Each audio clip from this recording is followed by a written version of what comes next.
Don't study openings, just do your tactics puzzles the whole time is conventional advice in chess. And of course, you should be doing your tactics puzzles on a regular basis. However, the first part, don't study openings, is just a load of rubbish. And in this video, I'm going to show you how I beat 2000s on chess.com, playing 15-10 rapid by specifically studying openings. And I'm going to show you two of my games. Okay, this first game is actually against someone in the 1900s, but they were in the 2000s. They dipped below it. Maybe they're on tilt. And you're looking at this game, and what's really interesting about it is that it's looking pretty ominous for black.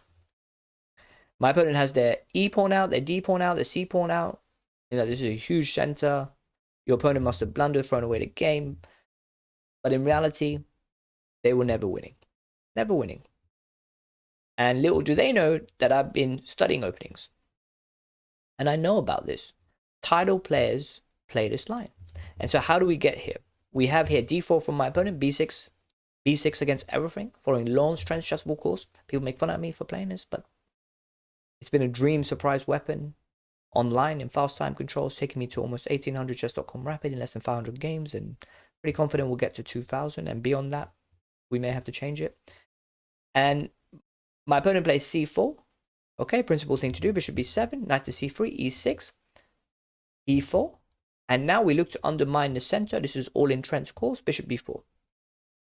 The knight is pinned. You, of course, now notice that the e4 pawn is hanging. They do the sensible thing in this position and play bishop to d3. And now we go with f5. Okay, strong players like to tell lower-rated players, don't move your f pawn, but there are no hard and fast rules in chess, guys. You have to evaluate a position on its merit. And in this position, f5 is a very strong move. And my opponent begins to think for almost a minute. And I start to have a sixth sense for what they're going to do.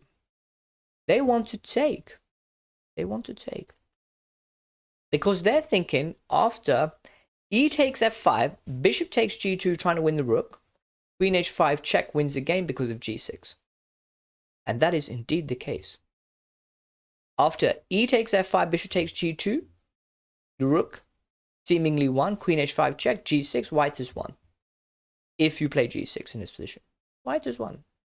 Because after takes, you attack the queen, knight f6, doesn't matter, deliver the check anyway, g7. And you're like, oh, I'll get rid of the queen now, but doesn't matter, white's going to make a new queen. And you're busted. Time to hit the resign button, white is won. But what my opponent doesn't realize, and this is indeed the position that we reach, and this is a position that he goes for, or she goes for, whoever it is that king f8 is winning for black. They don't know this. I know this. You know why?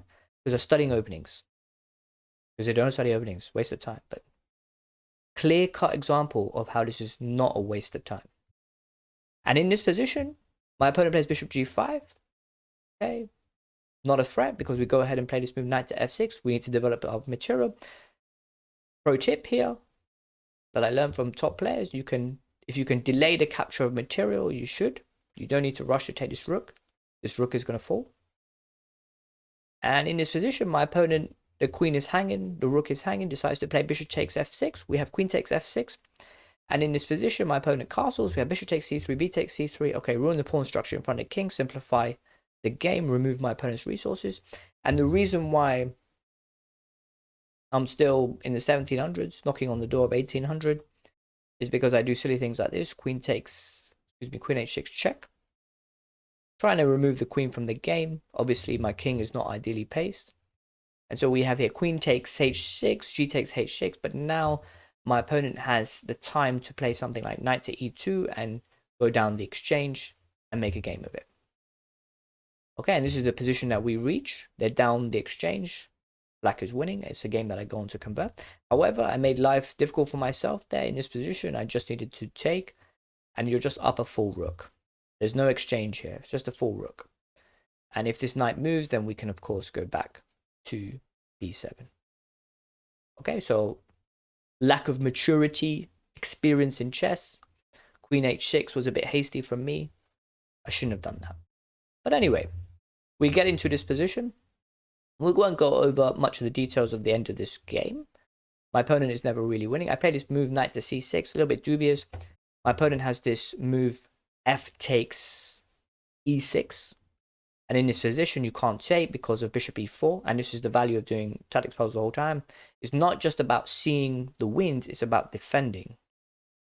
Bishop e4 would win the game if I decide to take, because how would you save the knight? If you try to move the knight, then your rook would fall. And so I realized this, play in this position, king to e7. And now my opponent plays bishop to f5. We have rook on 8 to f8. A great move according to chess.com's engine tool. Okay, my opponent moves their bishop out of the way. We have rook takes f2. And now we've got a rook on the second rank. Always very dangerous. My opponent plays knight to g3. Again, if you can stop counterplay, stop counterplay. This looked to me a little bit risky because of this check. Remember, it's a rapid game. You don't have time to calculate all the possible variations where your king has to dance around. And so in this position, I decided to just do the sensible thing and play rook on h to f8. Okay, double up on the f file. And of course, if they decide to deliver this check, we are going to gain 2 minor pieces for 1 rook.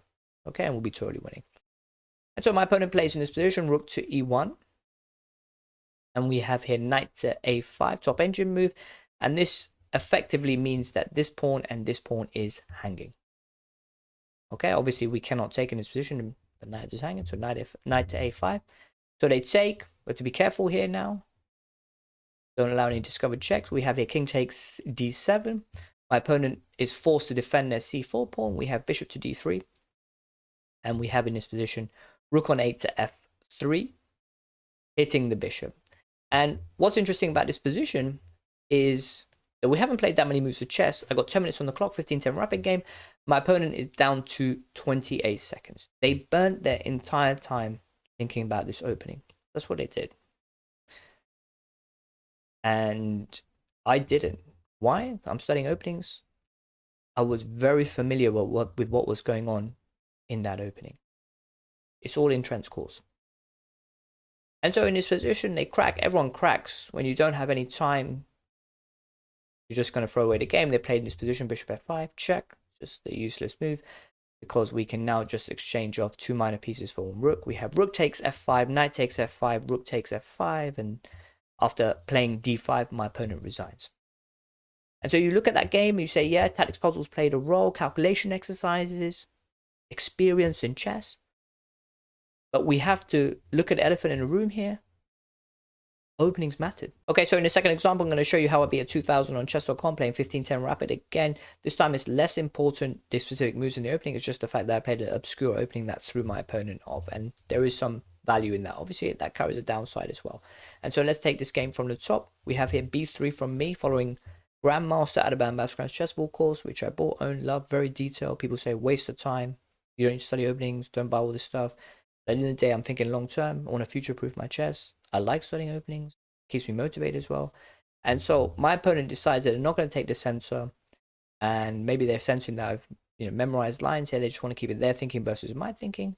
Very well. Let's do that. Knight to c6, bishop b2, knight f6, c4, g6, knight f3, and not really discussed in this course. It's just chess from here on in. We have bishop g7, d4. If you can play d4, play d4. We have d5, e3, castles, bishop e2, bishop to f5, castles, rook to e8, knight to h4, bishop e6. First little wrinkle in the game. Shouldn't be blockading your own e-pawn like this. You'd think that 2000 knows better. We have knight to d2, a5, a3, useful move. Knight b4 is annoying. We want to get queen c2 in. We have a queen to d7, queen c2, rook on a to d8, rook on a to d1. Bishop g4 looked a bit dubious to me. Allows this free move f3. We've assembled our army. We've connected our rook. We just want to push our pieces up the board now. Bishop to e6, f4, knight to g4 is a mistake. You can go and study that on your own. We have here queen to c3. Kind of a typical idea is to set up this battering ram in b3 games. And we have here d takes c4. And there's a miss here. I should be playing b takes c4 and threaten this fork. That's a small miss according to chess.com's analysis tool. Instead, play knight takes c4, bishop takes c4, b takes c4. We have bishop f6 threatening the knight. It's got to move, knight to f3, b6. And now I'm just totally winning. And you've got to find the winning move here for white. And the benefit of doing your tactics puzzles the whole time is not that you see captures and things like that, captures and checks, but you also see threats. And so I will give you 5 seconds to pause the video and work out the winning move here. This is, of course, knight to e5.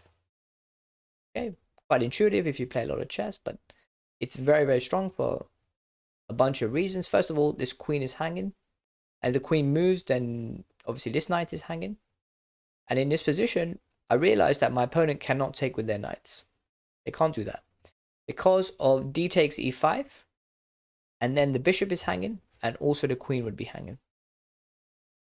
And so in this position, they're forced to play bishop takes e5, which is the reason I played knight to e5. And so now after d takes e5, what we have achieved is that black has all these dark square weaknesses around the black king. And it's down to our chess to try and make something of this. We have queen to f5, h3, knight to h6, g4. Okay, why did I play g4 in this position? It looks a bit risky. The point here is that it's my bishop pair versus my opponent's knights. And we don't want to allow my opponent time to reassemble their army. Okay, g4 is forcing. We have here queen to c8, bishop to f3, rook takes d1, rook takes d1, knight to d8, e4. Okay, knight to e6. The f4 pawn is hanging. Okay, we defend it with queen to e3. The problem for my opponent is that this knight is going to get trapped. They play in this position c5. It's not a good move. We have here g5, and where's this knight going to go? And you think that that's kind of a simple thing, but remember, when you're under pressure in chess, we all blunder, guys. Okay, tactics flow from good positions. And so we have here g5, and of course knight to d4, bishop takes d4, c takes d4. The queen is hanging, queen to f2. The knight is still hanging, has nowhere to go. They decide to give it up this way, knight to f5. We have here e takes f5, queen takes f5, getting the queen involved in the game. And I won't go through much of this. Bishop to g4, queen d4. Oh, excuse me, queen e4, queen takes d4, going for the queen exchange. My opponent is obviously not going to oblige. We have here queen to c2. And of course, my king is somewhat exposed, so we have to keep thinking about checks in this position. Won't go over the game here. We'll just fast forward a whole bunch of moves. I do deliver this cute move here, queen to d8. But obviously, if my opponent decides to take, we're just going to make a new queen.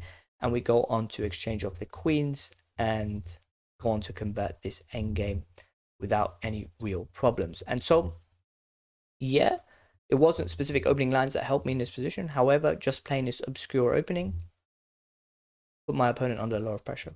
That's about it. Thank you very much for your time.